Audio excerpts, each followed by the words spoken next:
नमस्कार। आज 30 जून 2025 की कुछ अहम खबरों पर एक नज़र डालते हैं, भारत और दुनिया दोनों जगह से। मकसद ये है कि इन खबरों से जो मुख्य बातें निकल रही हैं, उन्हें समझें। देखें कि भारत अपनी जो अंदरूनी ताकतें हैं और जो बाहरी चुनौतियां आ रही हैं, उनके बीच मतलब कैसे संतुलन बना रहा है। अर्थव्यवस्था है, कूटनीति है, मौसम, तकनीक, काफ़ी कुछ है आज। बिल्कुल। और ये देखना भी जरूरी है कि ये जो अलग-अलग खबरें हैं ये आपस में कैसे जुड़ी हैं। इनकी बड़ी तस्वीर क्या बनती है ना? भारत की विकास कहानी, दुनिया में उसका रोल और हाँ, वो चुनौतियां भी जिनसे निपटना है।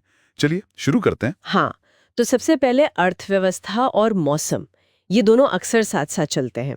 आरबीआई कह रहा है कि भारत अभी भी मतलब ग्लोबल ग्रोथ के लिए एक ज़रूरी ज़रिया बना हुआ है और अच्छी बात ये कि महंगाई भी वो टारगेट के पास आ रही है। हाँ, ये महंगाई वाला पॉइंट अहम है। और देखिए, मौसम की बात करें तो मॉनसून इस बार तो कमाल ही हो गया।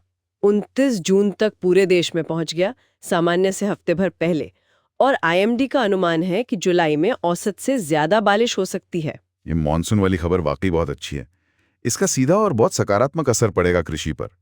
मतलब बेहतर बुआई होगी, मिट्टी में नमी रहेगी और इसका असर फिर घूम फिरकर इकॉनमी पर, महंगाई दर को और नीचे लाने में दिखेगा। आरबीआई के लिए भी थोड़ी आसानी होगी महंगाई काबू में रखने में। ये स्थिरता के लिए जरूरी है। सही कहा। अच्छा, अब जरा कूटनीति और उद्योग की तरफ देखें। विदेश मंत्री एस जयशंकर अमेरिका में है। क्वाड विदेश मंत्रियों की बैठक है वहां। हाँ, 30 जून से 2 जुलाई तक। ये हिंद प्रशांत क्षेत्र के लिए काफी अहम है। बिल्कुल। भारत, अमेरिका, जापान, ऑस्ट्रेलिया, सुरक्षा और सहयोग पर बात होगी।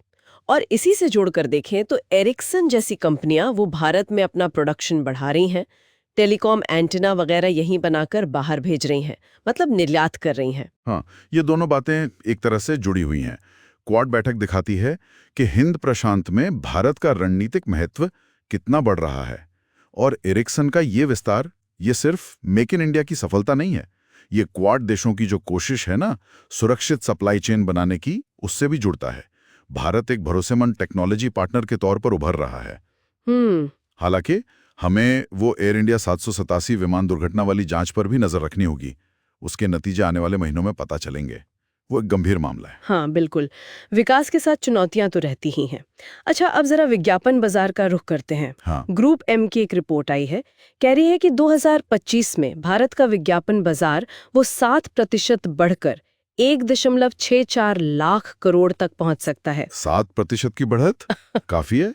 और इसमें भी जो दिलचस्प बात है वो ये कि करीब 60% हिस्सा डिजिटल विज्ञापनों का होगा। मतलब सोचिए,